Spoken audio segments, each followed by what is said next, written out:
Welcome to the Academic Writing Amplified podcast. On this podcast, we believe that the culture of academia needs to change radically. Women and non-binary people are revolutionizing academia within institutions that were not built for us.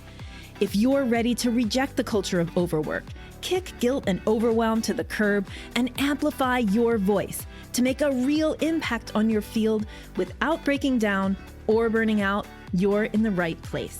With our team of experienced writing coaches as co-hosts, we'll share insights and talk to inspiring guests to bring you the practical strategies, systems, and mindset shifts you need to find time to write, publish work you love, and design your career on your terms. And it all starts with writing.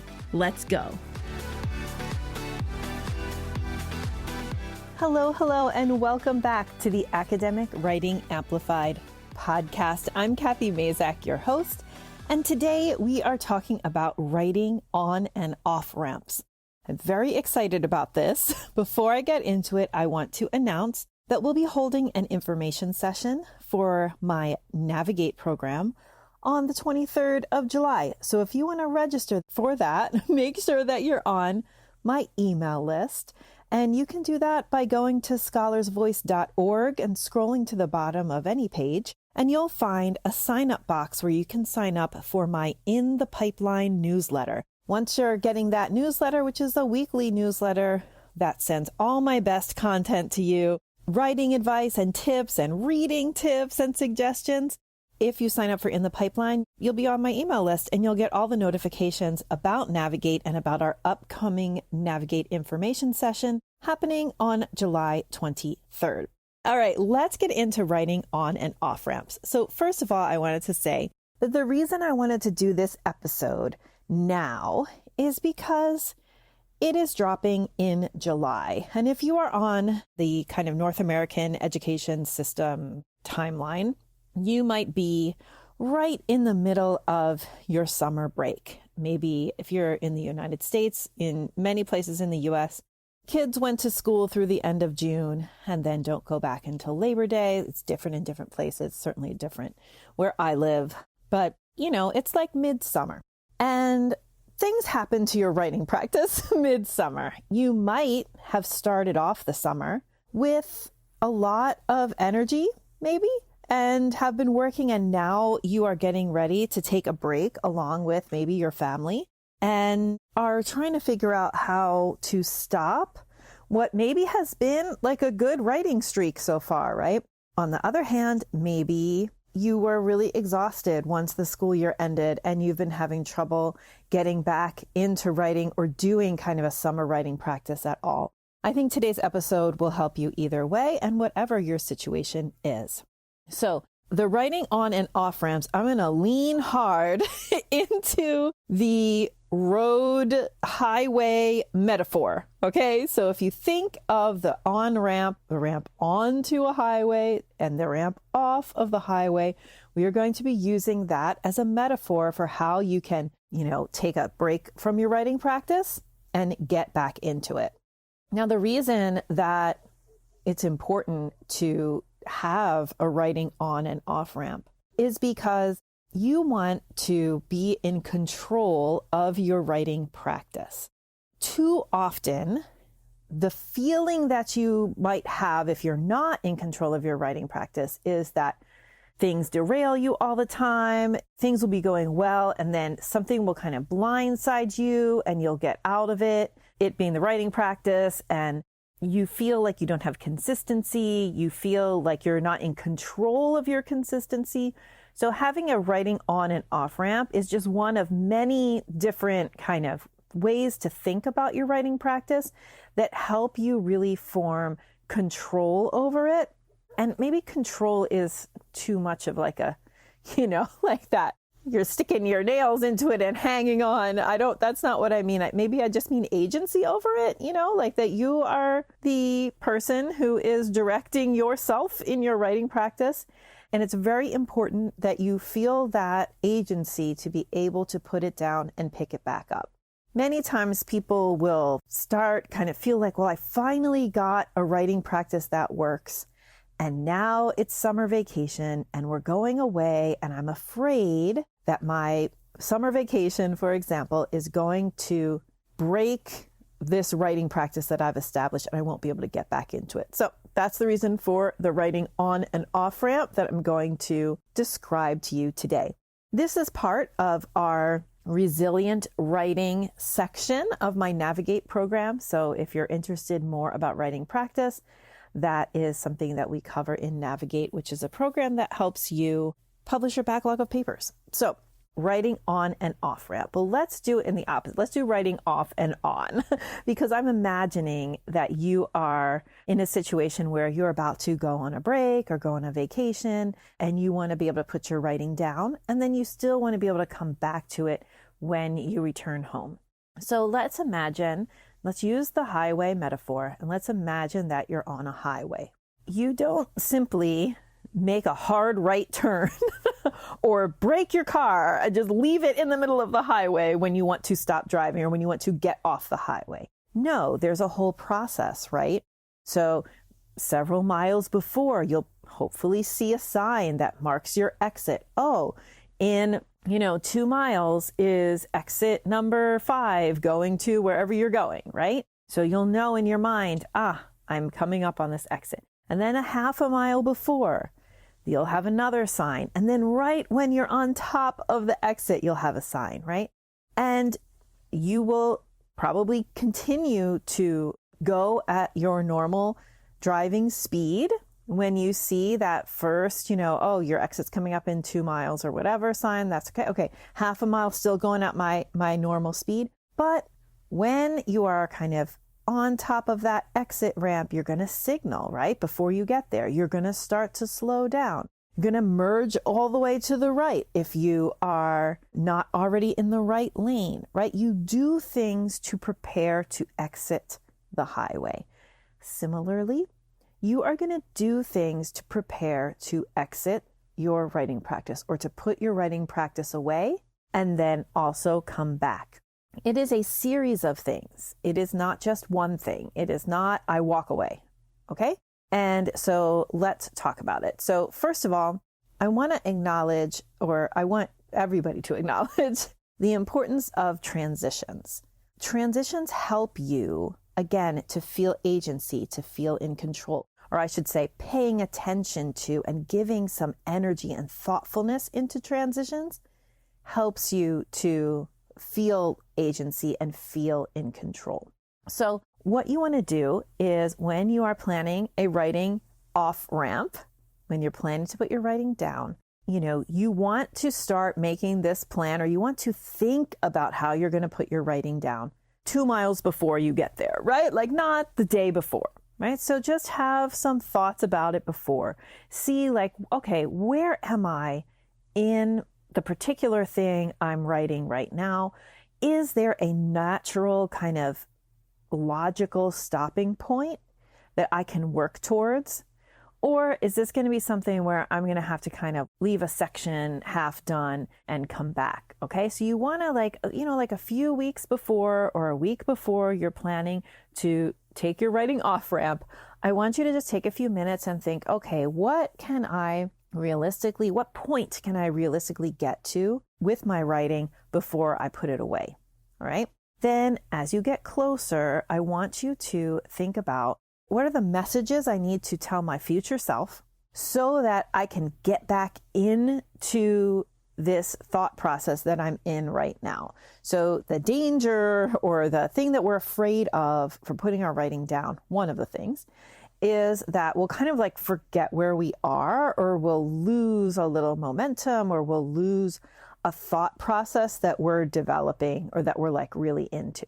So I want you to think about, some people call this like leaving breadcrumbs. So actually making yourself notes, especially the last work session before you close the computer and leave your writing for a while. Okay. I want you to actually write, okay, this is what I would do next. This is what I was thinking at this point, that kind of thing. Notes to self right there in your document.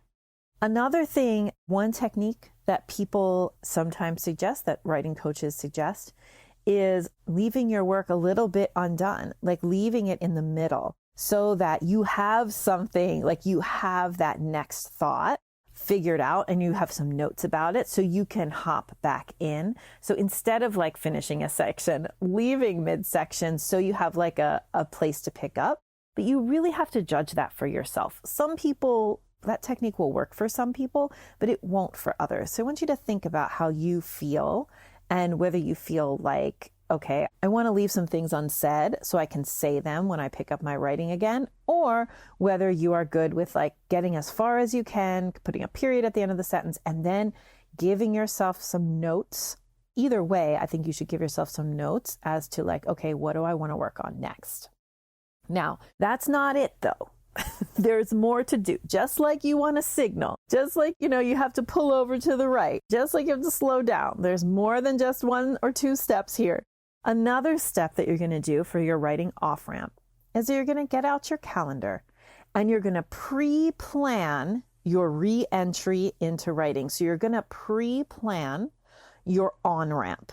So you got to get out your calendar, and I want you to be so very gentle with yourself. And I want you to be so confident that you are going to be able to come back to writing.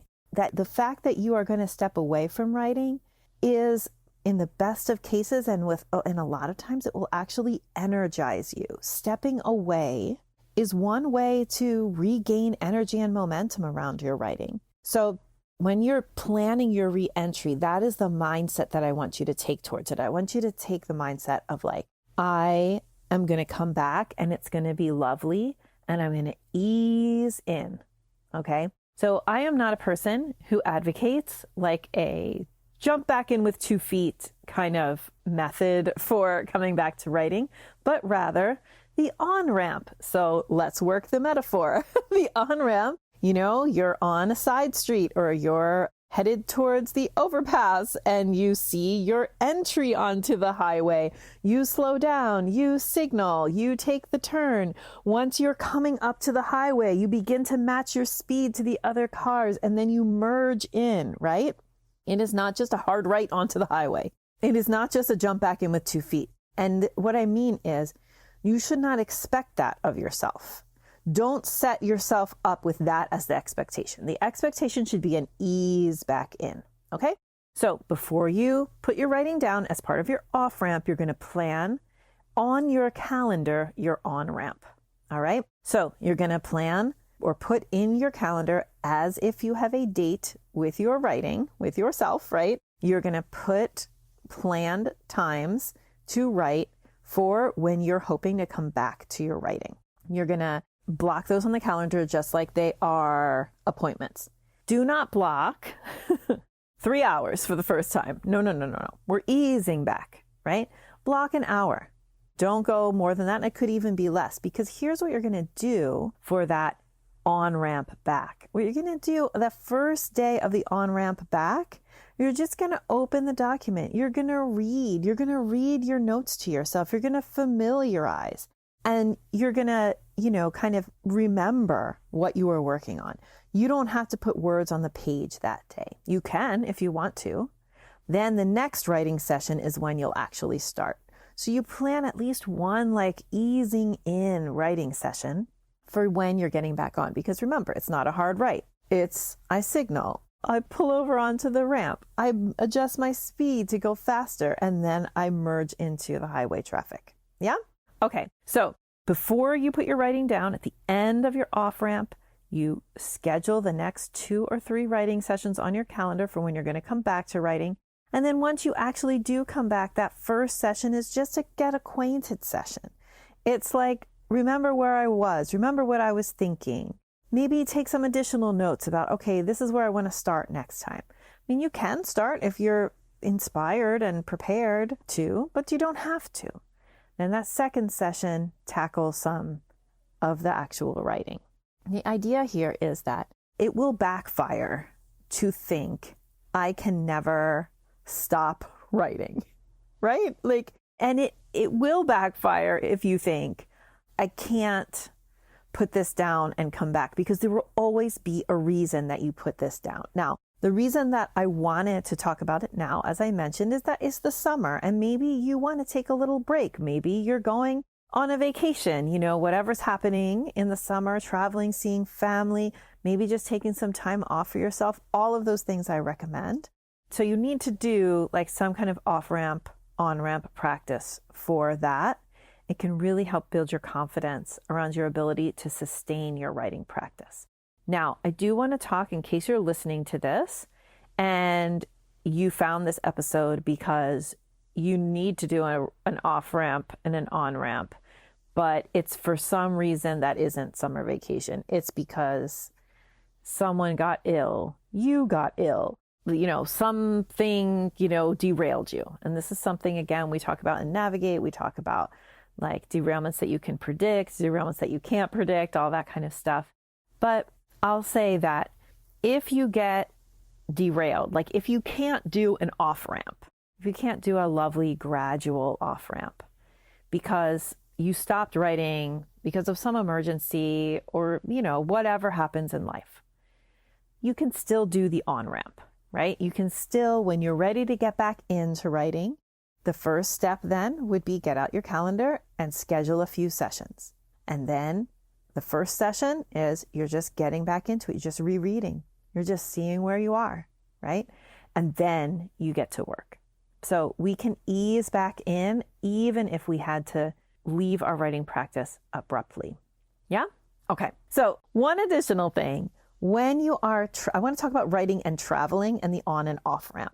So something that I think is really important to acknowledge is that when we travel, whether it's for pleasure, for it's a vacation, or for work, we're going to go do a talk somewhere, we're going to a conference, we need to do the on and off ramp. And we need to be very gentle with ourselves around both the off and on ramp around travel.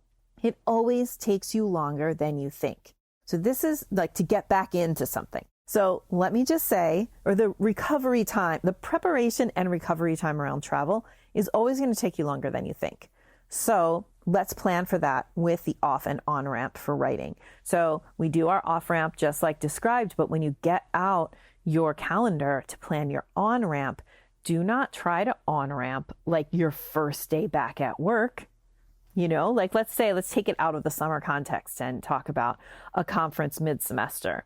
If you return on a Sunday and then you teach on Monday, do not think that your first writing session will also be that Monday. You need to give yourself, an ease back in. Okay. And the same with traveling. Traveling is exhausting. Like no matter whether it was for something great, even if you had a fantastic vacation, the act of moving yourself. I mean, my husband calls it shipping fever, right? Like this is what happens when you send an animal, because my husband's a dairy scientist. So when you send a cow from someplace to someplace else, cows are not supposed to go in a plane or in a boat and move someplace else. So when they do, they could get shipping fever. And it's the same with humans, according to my husband. You can, it is a little bit unnatural, I guess, if you think about it, to get in an airplane and fly to a different continent and then fly back. You need a little recovery time, right? So even if you don't fly far and you don't have jet lag, just the stress, right? So just when you're planning your on-ramp, just give yourself grace, give yourself ease. And all of that comes from an inner belief that you can sustain your writing practice. So that is the place to begin, is to really believe I can sustain my writing practice and I am going to do activities that are built on that belief. I'm going to do a beautiful off-ramp and on-ramp. I'm going to treat myself kindly. I'm going to treat myself with grace. I'm going to make things easeful for myself. And when you start to have those thoughts and then you start to take action based on those thoughts, right? You will have a sustainable writing practice. The opposite is to continue to live in scarcity, right? And to think like, no, I have to use every single moment. I need to write right up until we're leaving, or I need to take my laptop with me on my vacation, or I need to write as soon as I get back, or I will be failing. No, that is coming from a place of fear, is coming from a place of lack. It doesn't come from that belief that you can sustain your writing practice. So shifting your belief and then taking actions like the writing on and off ramp to support that belief, to take action on that belief, that is what is going to create a sustainable writing practice for you. All right. Well, I hope that you're having a lovely summer if you are indeed in North America where summer is happening, or Northern Hemisphere, I guess I should say, where summer is happening. If you're in the Southern Hemisphere, happy winter. And I will see you on the next episode. Have a great day. Bye. Thank you so much for spending your valuable time supporting yourself and your writing by listening to this episode. If you like what you heard today, the best way to say thank you is to hop on over to Apple iTunes and write an honest review. The more reviews, the more amazing academic women and non-binary people will find this podcast. So go write one now.